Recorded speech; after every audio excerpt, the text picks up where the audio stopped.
Join me today as I highlight the top fantasy stories that are overdue for a TV adaptation. For these great books, the time has come.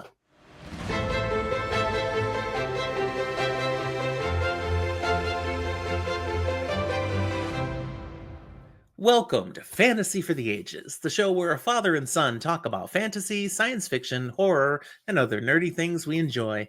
I'm Jim, the father of this channel, and we hope you'll stick around and check out all the videos that we have here for you. And subscribe so you see all the new ones we keep bringing at you. This particular episode, I hope you enjoy it, and if you do, don't forget to give us a like. Game of Thrones, The Witcher, The Magicians, even arguably The Expanse as sci-fi fantasy. These are exceptional book series that have been brought to the screen so well. Okay, perhaps I need to put caveats on Game of Thrones and The Witcher. As the early seasons delivered, the later seasons have some serious question marks. We all know it. Come on. And that's the point. We've got a ton of fabulous fantasy material just begging to be adapted for television. Content that can't really be done justice by a movie. That would benefit from the longer format that multiple seasons of television would allow, especially in this day of streaming services.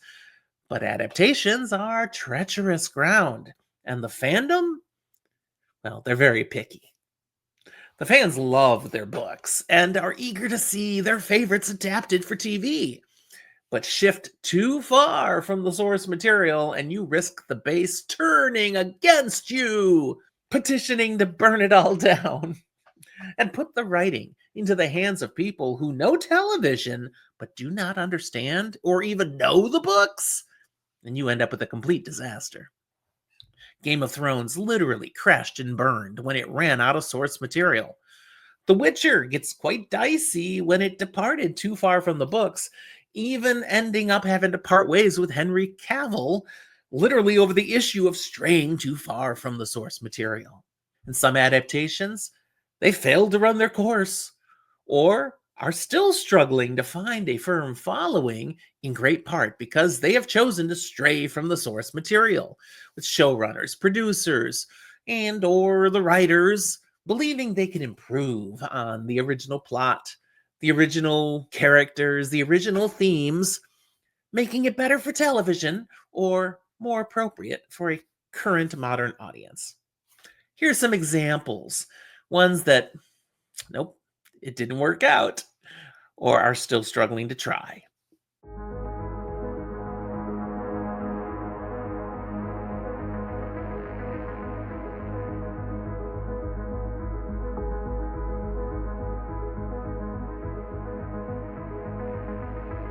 We've got Earthsea, a miniseries back in 2004 that's based on the Earthsea Quartet, or maybe even just the first book, A Wizard of Earthsea by Ursula K. Le Guin.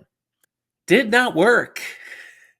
It was condensed too much, and they altered the plot to try to make things work. They did such a bad job of it that Le Guin herself criticized the adaptation. Yeah, way to keep the fans on your side. Do a job so badly the author hates it. Then there was Legend of the Seeker, which ran from 2008 to 2010. This was an adaptation of The Sword of Truth by Terry Goodkind. Yeah, it didn't have enough to keep going strongly. People who'd never read the book, some of them were enjoying it. Book readers absolutely despised it. It was too campy, it was formulaic and boring, and it took huge liberties with the source material that just alienated pretty much every book fan.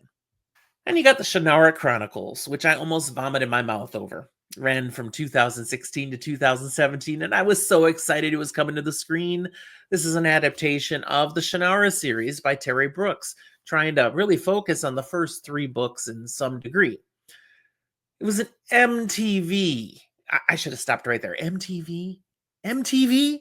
Yeah. They were creating a teen drama, basically, and that tone did not fit epic fantasy. It was full of weak dialogue and such superficial treatment of the marvelous lore of Shannara that it was a piece of garbage and died a death it deserved. Then you've got The Wheel of Time, which started in 2021 and now has 3 seasons out. This is an adaptation, loosely, of The Wheel of Time by Robert Jordan. It's got some struggles, inconsistent pacing, some major lore changes that continue through the 3rd season. Some fans are completely up in arms and have not touched it since the 1st season because it departed so far from some of the core concepts, characters, and themes. And people who have continued to this day, like me, are still struggling over some of the choices being made. What they're choosing to emphasize is so alien. You can adapt it however you want, but that doesn't mean we're going to like it. The last one, Rings of Power, came out in 2022. We've got a couple seasons out now. This is adapted from the Silmarillion and the appendices of The Lord of the Rings and such by J.R.R. Tolkien. It's visually beautiful production. Tons of money going into this thing. But this one's actually a little too lore heavy. They're digging really deep for some of the things they're bringing out, and people don't even recognize what's going on. This has been, therefore, very divisive for a lot of the fans who love the source material but are confused at which things they're choosing to bring to the screen and then how they're doing it. Not to mention the pacing being a bit wonky, additional characters being invented to serve certain roles in the story that people are like, what? Who the heck is that? That never existed. Weak dialogue. I mean, the writing is just not very good, guys. I want to love The Rings of Power, and I just can't. I'm still watching it, but it's painful. People take a big, potentially very expensive gamble when touching intellectual properties like these. Trying to create a series that will be praised by the book fans, but also understood and embraced by non-book readers. This is not easy to do, but the rewards can be huge, as Game of Thrones proved for HBO, The Witcher and The Magicians did for Netflix, and The Expanse did originally for Sci-Fi, and then they lost their minds and canceled it, but Amazon Prime Video picked it up for seasons 4 through 6, and it was a huge, massive hit. Other big adaptations that have hit it big include His Dark Materials on HBO, Shadow and Bone on Netflix, until inexplicably they canceled it after the 2nd season. I still don't know why. And Good Omens on Prime Video. So today, here's my list of the top 7 additional fantasy properties that are out there that I think are worth the risk and have the potential to be incredible TV adaptations. And no, you will not see the Chronicles of Narnia on this list, as a train wreck is already in development for Netflix. All the things I talked about when the shows that didn't work out, yeah, it's all going into this new Netflix version. It's going to be garbage. Sorry, it's going to be. Now, here's what I want to see as soon as possible. From the bottom, 7. I'm doing 7 of these. So this is the one I'd love to see, but all the others I like more, okay? Number 7 is Elric of Melniboné by Michael Moorcock. The iconic, tragic anti-hero Elric is someone that people are going to love. They're going to hate him. They're going to love him. The series features compact arcs and a heavy atmosphere that would suit a limited series really well. It's got a gothic tone that you could introduce into how you do this. It would be similar to like The Sandman was, or elements of The Witcher. I think Elric of Melniboné could do quite well. And if I'm pronouncing the name wrong, that's how I've heard it in my own head. Comment if you think it's supposed to be pronounced differently. Number 6, The Lies of Locke Lamora, written by Scott Lynch. This is a heist story, and there's multiple ones of them in the series so far. But you could just start with the first one. You take a heist story, you drop it in a fantasy version of Venice, Italy, and you put in all the sharp, witty dialogue from the books, and this is magic. And when you're talking about heists and you're moving through the books, I mean, it's very episodic. It could lend itself to story arcs that would make great seasons. You got rich material here to work with. Zach loves these books, and I think he's right. This could be fantastic television. Think Peaky Blinders meeting Leverage in a fantasy setting. Huh? Yeah? That could work. Number 5, perhaps the one I'm the most nervous about to suggest, but it could be big. Malazan Book of the Fallen by Steven Erikson. We've got an epic scale to this fantasy series. It's military fantasy, which you can do a lot of good things with on the screen. It has a vast ensemble cast that could be really interesting, could bring in tons of different, not very well-known people yet, but who we get to know and love through this series. It works well to do this storytelling in an ensemble-driven way on television. Again, Game of Thrones was like that, and it was a big hit. This could be an ambitious, multi-point of view epic, like Game of Thrones, like The Expanse. This has promise. You'd have to handle it with care. The Malazan fans are pretty rabid. I'm one of them. But I think it could be done, especially with the abilities of what we can bring to the screen these days. Number 4, The Broken Earth Trilogy by N.K. Jemisin. This is an award-winning, powerful narrative with layered world building that would just be incredible to see on the screen. It would lend itself well to an episodic structure as you're working through the various different plot events of these stories. I mean, it's tailor-made to go into episodes. And there's huge reveals throughout the books that are perfect cliffhangers for the end of episodes. It's like it's already practically been written for television. It has prestige level potential. This could be winning awards, people. This is the kind of unique stuff people need to see on television, like The Leftovers, like Station 11. Some of you are going, huh? What? Check out those shows. Number 3, The First Law Trilogy by Joe Abercrombie. We've got some gritty characters, incredible political intrigue, dark humor. The stuff has already been proven to play very well on television. The grim, dark tone is perfect for something like HBO. It's comparable to early Game of Thrones, when Game of Thrones was at its best, but it's distinctly different from Game of Thrones. I think this could be the next big hit. HBO, are you paying attention? Check out First Law. But then I get to the two, my last two, and these I think are the biggest. These have the most potential, and we need to see someone adapt them to television sooner rather than later. Number 2, I think someone's already working on conceptually, though they might be leaning towards a movie, but I want television.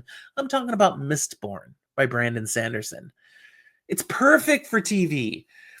The trilogy, this original trilogy, is tight. Its structure really fits well into, I mean, you could easily make 3 seasons out of these 3 books, but there are ways you could break it into a 5-season pace that I think would still be very effective. The magic system, brilliant. Allomancy, it's visually stunning. People say Sanderson's writing in Mistborn is cinematic, like it is written for television or movies, but this could come to the screen and be just absolutely incredible to see and would make sense for people because it's very rules-based. You know why the things are happening. It would be fascinating for people to learn about. We start out with a heist. Again, people like a heist story, but there's also rebellion through this trilogy. And again, people love a rebellion. The first book is basically Ocean's 11 meets Final Fantasy. That would work very well episodically. Then you got the characters. I think Vin, Kelsier, the whole crew. These would be people that our viewers would know and love, these distinct personalities, the emotional arcs that some of them go through. Viewers would latch onto this stuff. Then, of course, there's the mystery in Mistborn, which you're discovering, the lore that unfolds over time as you work your way through these books. This would be gripping for television. People love a mystery and learning and getting sucked into what's going on and where we are going. The final piece, it has franchise potential. Now, this is maybe reaching a little bit, but there are tons of follow-ups you could do from Mistborn. I mean, of course, Mistborn is just an original trilogy. There's the whole Wax and Wayne series, Era 2. If the first one hits big, you do a second series on Era 2. And then this opens up the Cosmere. You could do other mini-series television shows on the various different things. Warbreaker would be fantastic as just a mini-series. You don't need a whole multi-season show for that. So much is out there that could be good television. What it comes down to for Mistborn is, as I said, it's cinematic, but it's very character driven. So you're bringing together the best qualities of Arcane and The Witcher. Big hit. Do it. But my number one, my biggest one, and I hope you agree, The Dragon Riders of Pern by Anne McCaffrey. This is so perfect for television. We start off with it being a blend of fantasy and sci-fi. We're getting the best of both worlds here. We get dragons created into something more through genetic engineering. This unique genre fusion is rarely seen on TV. It would be fresh and new, and I think captivate fans from both sides of those interest levels. The episodic threat of Threadfall would be a great thing to bring beats to the show, giving you high stakes drama across multiple seasons. This recurring bad guy, the danger of Thread, and how they work things around it. Then you've got an intergenerational scope to consider. When you look at especially the first 11 books, we've got hundreds of years that are going on here. Stories that take place in different centuries, but do all tie together to where the drama is going. You could have flashbacks, you could have spin-off parts, you could just have a few episodes that jump back in time to introduce you to a totally different part of what you need to know about the books. The possibilities are many, and I would love to see it. Strong female leads exist in the Dragon Riders of Pern, and today's viewers demand to see some of that. Lessa, what a compelling and emotional character. Her leadership journey, people being able to go along with her and see what she does. And she's just one. She's the biggest, but there are more women with powerful, transformative journeys in this series. The telepathic dragon bonds, everyone would fall in love with this. Visually and emotionally powerful. Those bonds they're akin to Daenerys with her dragons, except the connection is so much deeper and so much mentally crisper. It would be incredible. I could picture it happening. The Dragon Riders of Pern was ahead of its time. You look at the way the relationships are in the series, and it's very modern. This would be very palatable to today's viewers. They would fall in love with what's happening in the weirs, in the characters, in the way they care for each other, they live with each other, they fight and die for each other. And then the world building. It's expansive and yet contained, because we've got different locations where things happen, the wares, the holds, the craft halls. It's a rich world, but manageable because of how it's structured. Again, we could do this on television. It's not too much. The tone that I'd want to see in this is epic, but personal. It's like Battlestar Galactica meeting Outlander with dragons. It could be so good. You see it, don't you? You see it. All right, those are my thoughts. What do you think about these? Which of these would be exciting for you to see adapted for television? Which ones from my list would you most want to see now? What fantasy series do you have that you believe would also be great for a TV adaptation? Not just you want to see it, you believe it could happen and would be good. Put any of these sorts of things down in the comment box. I will read and I will respond. Thanks for watching. We'll talk to you next time.